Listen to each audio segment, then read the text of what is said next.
Hi guys, welcome to chapter 3 of class 10th economics, that is money and credit. तो जब हम बात करते हैं money, so money is a medium of exchange. Okay, so आप सभी को पता है मनी क्या है, लेकिन इकोनॉमिक्स में उसकी डेफिनेशन क्या है भी हम समझते हैं। तो money is anything that can be used as a medium of exchange. It can be used for the payment of loan and it has a store of value, okay, and it can be used as a unit of account and it can help in buying and selling। मतलब money से आप क्या क्या कर सकते हैं, कोई चीज़ें बाय कर सकते हैं, कोई चीज़ें सेल कर सकते हैं। मीडियम ऑफ एक्सचेंज है, मतलब अगर कोई चीज़ लेते हैं तो उसके बदले में आप दे सकते हैं। आपने अगर कहीं से कर्जा ले रखा है तो उसको पे करने के लिए पैसे में दे सकते हैं। Money can be use there. It can be also be use as unit of account. मतलब आपने अगर आपने कहीं गुड्स भेजे है किसी को, मान लेते हैं 1 लाख के गुड्स भेजे, तो आप अपने डायरी में लिख लेंगे कि 1 लाख रुपए। तो जब सामने वाला आपको लौटाएगा तब तक आपके पास में वो डायरी में रहेगा कि it is a unit of account, के मतलब आपको इनसे इतने पैसे लेने हैं। Okay, so in that way it is a unit of account. अभी बात करेंगे क्रेडिट की। क्रेडिट मतलब कुछ भी होता है कि मतलब आपने कोई गुड्स और सर्विस लिया और उसके पैसे बाद में दिए। Okay, like buying television on credit, buying car on credit. मतलब आप पैसे बाद में देंगे, गुड्स और या फिर सर्विस आपने कोई ले ली है लेकिन उसके पैसे आप बाद में देंगे। वो होता है कि क्रेडिट पे कुछ चीज़ लेना। ये एक तरीके से लोन है कि आप बाद में चुकाएंगे। नेक्स्ट पढ़ते हैं बार्टर सिस्टम क्या होता है। बार्टर सिस्टम पुराने ज़माने में यूज़ होता था। पुराने ज़माने में in the older times when one thing was used in the exchange of other. मतलब जब पैसा एक मीडियम ऑफ एक्सचेंज नहीं हुआ था, कॉइन्स वगैरह यूज़ नहीं होती थी, तो हम बार्टर सिस्टम यूज़ करते थे। मतलब अगर मुझे चावल की ज़रूरत है और मेरे पास गेहूँ है तो मैं आपको गेहूँ दे दूंगा, आप मुझे चावल दे दो। जैसे मुझे चप्पल की ज़रूरत है, चप्पल या जूते की ज़रूरत है और आपके पास चप्पल या जूते हैं, तो उसके एवज़ में आप मुझे चप्पल या जूते देंगे और मैं उसके बदले में आपको जैसे कोई मिट्टी का बर्तन दे दूंगा या कुछ और दे दूंगा। तो ऐसा होता था। लेकिन बार्टर सिस्टम में एक प्रॉब्लम है कि दोनों, जिसको आप बेच रहे हैं और आपको जिसको चाहिए, तो दोनों की ज़रूरत होनी चाहिए। Okay, so there is a double coincidence of wants. मतलब जब दोनों को चाहिए तभी वो ट्रांजेक्शन कंप्लीट होगा बार्टर सिस्टम में। और उसमें क्या था, प्रॉब्लम ऑफ स्टोरेज था। मान लेते हैं आपको जूते चाहिए। ओके, आपने किसी से जूते लिए और उसके बदले में उसको आप 2 बोरा, मतलब मान लेते हैं 10 बोरा गेहूं दे रहे हैं, लेकिन उसके घर में जगह ही नहीं है गेहूं रखने के लिए। तो आप क्या करेगा वो? ओके, तो इसे it has problem of storage also, जो ये बार्टर सिस्टम वाला प्रॉब्लम था। अभी जानते हैं कि मॉडर्न इकोनॉमिक्स में 2 फॉर्म्स ऑफ मनी होते हैं। What are the 2 forms of money? तो 2 फॉर्म्स ऑफ मनी होते हैं। पहला होता है लीगल मनी या लीगल टेंडर, दूसरा होता है क्रेडिट मनी। ओके, तो the money which is issued by government of India और central bank of a country, like RBI हमारे केस में central bank of our country है। तो जो मनी इशू करता है भारत सरकार या फिर central bank of the country, उसे लीगल मनी या लीगल टेंडर कहा जाता है। मतलब ये बैकिंग है सरकार की या सेंट्रल गवर्नमेंट की, सेंट्रल बैंक की बैकिंग है कि ये लीगल मनी है। मतलब सरकार इसको मानती है कि हम ये, अगर 100 रुपये का नोट इंडिया में हमारे देश में सर्कुलेट हो रहा है, तो सरकार की बैकिंग है कि हाँ, ये जो नोट सर्कुलेट हो रहा है कागज़ का, ये जो नोट है ये लीगल मनी है। सरकार की कभी भी उसको इलीगल भी डिक्लेयर कर सकती है। Okay, so examples of legal money are coins, paper notes. तो जो पेपर नोट्स होते हैं उसे इशू करता है सेंट्रल बैंक, हमारे केस में आरबीआई इशू करता है पेपर नोट्स, और जो कॉइन्स होते हैं वो गवर्नमेंट ऑफ इंडिया इशू करती है। ओके, अभी जानते हैं कि 2 फॉर्म्स ऑफ मनी में पहला तो लीगल मनी या लीगल टेंडर हमने पढ़ लिया, दूसरा है क्रेडिट मनी। तो क्रेडिट मनी जैसे नाम से समझ में आ रहा है कि the money which is created by banks and financial institutions on the basis of deposits and credit creation. वैसे जैसे मैंने बताया ना, क्रेडिट मनी क्या होता है कि आपने पैसे ले लिए और मतलब गुड्स और सर्विस ले लिया, पैसे बाद में दे। क्रेडिट मनी वो होता है कि जो बैंक्स या फाइनेंशियल इंस्टीट्यूशन इशू करता है on the basis of your deposit and on the basis of credit creation. Example of credit money है जैसे चेक, क्रेडिट कार्ड। मतलब आपके पास अगर क्रेडिट कार्ड है और उसकी लिमिट 2 लाख है, तो आप उससे 2 लाख रुपए विड्रॉ कर सकते हैं। It is given on credit. Okay, मतलब उसके पैसे आप बाद में चुकाएंगे। या फिर अगर आपके पास 1 लाख का चेक है तो आप उससे 1 लाख रुपए विड्रॉ कर सकते हैं। ओके, तो चेक भी तो एक तरीके से मनी का फॉर्म ही हुआ ना, तो it is a form of credit money. Next हम पढ़ेंगे what are the components of money supply in our country. हमने 2 फॉर्म्स ऑफ मनी पढ़ा, लीगल मनी और क्रेडिट मनी। अब दूसरा है कंपोनेंट्स ऑफ मनी सप्लाई। तो जो मनी सप्लाई हमारे देश में घूम रही है उसमें कौन कौन से कंपोनेंट्स हैं? तो कंपोनेंट्स ये हैं, कॉइन्स जैसे घूम रहे हैं, ये एक मनी का कंपोनेंट है।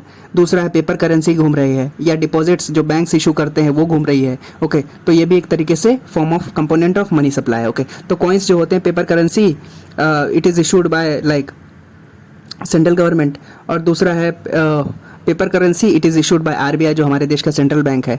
और तीसरा कंपोनेंट ऑफ मनी सप्लाई है डिपॉजिट। सो ये क्रिएट करता है बैंक्स और financial institution and it is a major source of money supply in our country, जैसे मैंने अभी क्रेडिट मनी में बताया था। तो कंपोनेंट्स ऑफ मनी सप्लाई में 3 कंपोनेंट्स है, पहला कॉइन्स, दूसरा नोट्स पेपर करेंसी और तीसरा है डिपॉजिट्स जो बैंक्स और फाइनेंशियल इंस्टीट्यूशंस इशू करते हैं।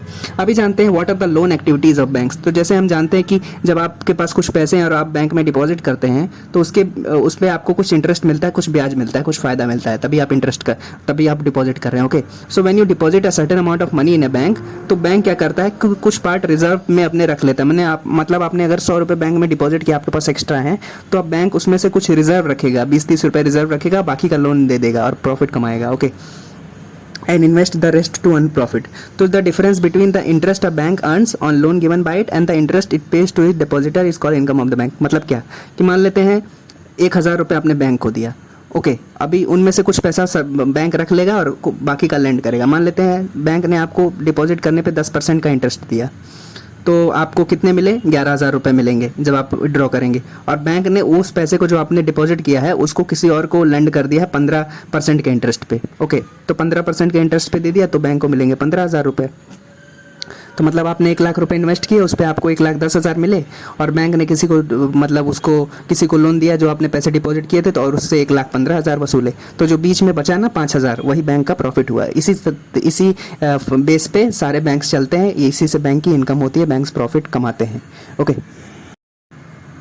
अभी हम पढ़ेंगे what is the banking concept. तो जैसे हमने कहा कि बैंक्स वो होते हैं कि जिसमें आप डिपॉजिट पैसे भी कर सकते हैं और बैंक्स वापस जिनको ज़रूरत है उसको बैंक लेंड भी करते हैं। तो मतलब क्या करता है, बैंक डिपॉजिट भी लेता है और बैंक लोन भी देता है। ओके, सो बैंकिंग कॉन्सेप्ट ये है कि it is a concept of accepting the deposits from the people and for the purpose of lending on the basis of investment and repayable when demanded. मतलब आपने deposit किया तो बाद में जब आपको चाहिए तो विड्रॉ भी कर सकते हैं, चेक से भी विड्रॉ कर सकते हैं, ड्राफ्ट या ऑर्डर से भी विड्रॉ कर सकते हैं। ओके, सो अभी जानते हैं कि अगर कोई बैंक है तो उसको दोनों एक्टिविटीज़ परफॉर्म करनी पड़ेगी तभी वो बैंक कहलाएगा। कौन कौन सी एक्टिविटीज़?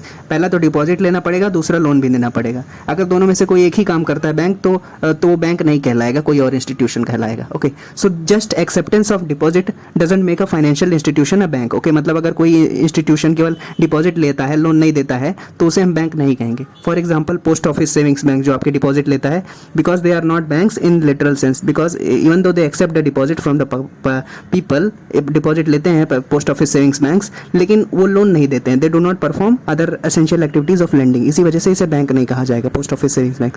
और दूसरे तौर पे ये भी है कि अगर कोई संस्था केवल लेंड करती है और डिपॉजिट नहीं लेती है तो उसे भी हम बैंक नहीं कहेंगे, दोनों एक्टिविटीज से परफॉर्म करनी पड़ेगी तभी हम उसे बैंक कहेंगे। So just lending does not make a financial institution a bank. For example LIC, UTI, ITC, इन्हें हम बैंक नहीं कहेंगे because they do not accept deposits, so they are not banks in real sense. Okay, next हम जानते हैं what are the type of credit situations in our country. तो credit जैसे मैंने बताया एक तरीके का लोन है, आप बाद में पैसे देंगे, जैसे buying television on credit, buying fridge on credit, buying iPhone on credit, बाद में आप पैसे देंगे। तो 2 टाइप ऑफ क्रेडिट सिचुएशंस हमारे देश में है, पहला है फॉर्मल सेक्टर क्रेडिट, दूसरा है इनफॉर्मल सेक्टर क्रेडिट। तो फॉर्मल सेक्टर क्रेडिट जैसे नाम से पता चल रहा है औपचारिकता पूरी फॉलो होगी और सारे rules and regulations procedures follow होंगे। तो the loan given by formal organizations like banks it's called formal sector credit, क्योंकि पूरे रूल्स एंड रेगुलेशन फॉलो होंगे। And it is given by organizations which are registered with government, मतलब सरकार के देखरेख में होगा। तो फॉर्मल सेक्टर क्रेडिट होता है, सब कुछ ट्रांसपेरेंसी रहती है। दूसरा क्रेडिट सिचुएशन हमारे देश में इनफॉर्मल सेक्टर क्रेडिट, जैसे गांव वगैरह रूरल एरियाज में ज़्यादातर होता है कि it is a loan given bye informally, like money lenders जो साहूकार होते हैं उससे आप लोन ले लेते हैं, छोटे किसान वगैरह गरीब लोग, फिर बाद में हाई इंटरेस्ट रेट वो लोन लेते हैं आपसे, मतलब उन गरीब लोगों से, और नहीं चुका पाते तो उनकी ज़मीन या कुछ हड़प लिया जाता है। तो ओके, तो ये इस वजह से किया जाता है, शोषण किया जाता है इनफॉर्मल सेक्टर क्रेडिट में, क्योंकि सब कुछ इनफॉर्मल होता है और पूरा एकदम एक तरीके से रजिस्टर्ड नहीं होता है सरकार से, और कुछ भी वो लोग करते हैं पैसे वसूलने के लिए, गलत तरीके भी अपनाए जाते हैं कई बार। ओके, सो अभी हम जानेंगे what are the terms of credit. मतलब जैसे आपने बैंक से लोन लिया ना, तो बहुत सारे आपको कानून फॉलो करना पड़ेगा, बहुत सारे प्रोसीजर्स हैं उसको फॉलो करना पड़ेगा। Okay, so every loan given by bank requires borrowers to pay certain amount of interest. मतलब अगर आपने बैंक से 1 लाख रुपए इंटरेस्ट लिया, मतलब 1 लाख रुपए लोन लिया, तो उस पर आपको मान लेते हैं कुछ इंटरेस्ट भी देना पड़ेगा 10-15%। ओके, तो आपने उसको इंटरेस्ट भी देना है बैंक को वापस, और जो प्रिंसिपल अमाउंट जो पैसे आपने 1 लाख रुपए लिए हैं वो भी देना है। साथ ही साथ आपको पूरे सारे डॉक्यूमेंटेशन पूरे करने होंगे, पूरा प्रोसीजर फॉलो करना होगा, पूरा पूरा बैंक की निगरानी में होगा। और बैंक आपसे ये भी मांग सकता है कि हाँ हम आपसे सिक्योरिटी लेना चाहते हैं। सिक्योरिटी मतलब जैसे कि आपने बैंक से मान लेते हैं 10 लाख का लोन लिया और बैंक ने कहा कि हम 10% इंटरेस्ट लेंगे, मतलब आप कुछ सालों बाद 5 साल 7 साल बाद जितना भी बैंक उसके अंदर एग्रीमेंट के अंदर रहेगा, लोन एग्रीमेंट के अंदर, उसको बैंक को पैसा लौटाएंगे। लेकिन आप बैंक्स को 10% इंटरेस्ट के हिसाब से 11 लाख रुपए लौटाएंगे, 10 लाख लिए थे। लेकिन साथ ही साथ बैंक ये भी कह सकता है कि लोन लेते टाइम कि हम आपकी कुछ सिक्योरिटी रखना चाहते हैं, मतलब अगर आप पैसे नहीं लौटा पाए तो हम इसको जब्त कर लेंगे, जैसे आपकी कोई ज़मीन हो गई, आपका कोई गाड़ी हो गया, आपका घर हो गया। ओके, तो in addition to that the lender और the bank can ask for security against loan, कि मतलब ये हमारी सिक्योरिटी है, this is called as collateral. Okay,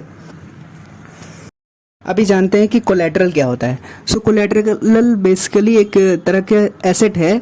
okay, जैसे कि it can be like land, building, vehicle, livestock, ये हो सकता है। And it is used as guarantee to the lender until the loan is repaid. जैसे कि मैंने बात की अभी कि बैंक जब आपको लोन देता है या कोई अगर इंस्टीट्यूशन आपको लोन देता है तो साथ में वो कोई सिक्योरिटी डिमांड कर सकता है कि अगर आप लोन का वापस नहीं कर पाए तो हम इसको जब्त कर लेंगे। ओके, सो कोलैटरल एक तरीके से सिक्योरिटी रहता है, एक एसेट रहता है जिसकी कुछ इकोनॉमिक वैल्यू रहती है। Okay, so collateral is any asset that the borrower owns and such as land, building, vehicle, livestock and it is used as a guarantee to the lender until the loan is repaid। मतलब ये guarantee रहता है कि अगर आप नहीं दे पाए तो मैं ये ले लूँगा।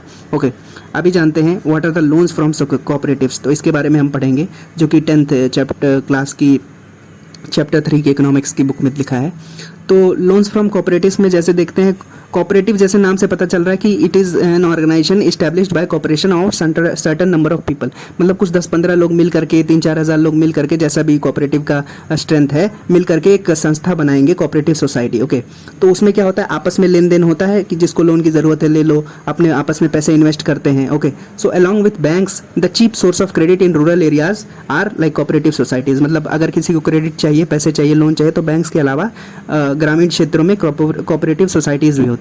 तो इन कोऑपरेटिव सोसाइटीज़ का काम क्या होता है? So members of the cooperative societies pool their resources for cooperation in certain areas. मतलब रिसोर्सेज पूल करते हैं, सब आपस में पैसे इन्वेस्ट करेंगे, मतलब एक चंक ऑफ मनी बनाएंगे और जिसको ज़रूरत है अपना लेता जाएगा और लोन इंटरेस्ट देता जाएगा। तो there are various kinds of cooperatives like farmer cooperatives, weaver cooperatives, industrial worker cooperatives. तो अपना अपना मिल करके वो कोऑपरेटिव ऑर्गेनाइजेशन बनाते हैं, कोऑपरेटिव सोसाइटी बनाते हैं और अपनी ज़रूरतों को पूरा करते हैं। जैसे कि कृषक कोऑपरेटिव्स है, provide loans for purchase of agriculture. ऐसे नाम से पता चला ना, कृषक मतलब किसानी करने के लिए, एग्रीकल्चर करने के लिए जो कोऑपरेटिव्स बनते हैं, कृषक कोऑपरेटिव्स, उसमें 3-4 हज़ार लोग हैं और आपस में पूल करते हैं रिसोर्सेज। जिसको लोन की ज़रूरत है लोन ले लेता है, उनमें से कुछ लोगों को जिसको चाहिए, जिसके नहीं चाहिए वो नहीं लेता है। तो जो लोग लोन लेते हैं उससे अपना एग्रीकल्चर का काम कर सकते हैं, एग्रीकल्चर इंप्लीमेंट्स खरीद सकते हैं, फिशरी अपनी मछली पालन जो करते हैं उसके लिए लोन ले सकते हैं, बीज के लिए लोन ले सकते हैं। Okay, so these cooperatives also ask for loans from banks. मतलब अगर कोई कोऑपरेटिव अच्छे से काम कर रही है, कोऑपरेटिव सोसाइटीज़, तो वो बैंक से पैसे भी मांग सकती है, लोन भी ले सकती है। Okay, so these cooperatives can ask loan from the banks with the deposit of the members as collateral. मतलब कोलेटरल जैसे सिक्योरिटी। मतलब अगर किसी बैंक को, कोऑपरेटिव सोसाइटी को, जिसके पास मेंबर्स का पैसा रखा हुआ है और उसको ज़्यादा पैसे लेने हैं बैंक से, तो बैंक से वो लोन भी ले सकता है अगर कोई कोऑपरेटिव सोसाइटी अच्छा है, रेगुलर है। Okay, so these were the few things in today's class, chapter 3 money and credit of class 10th economics. I hope you understood it. So if you have any doubts you can ask in the comment section and you can tell me your suggestions. Okay, so thank you so much for watching. Bye bye.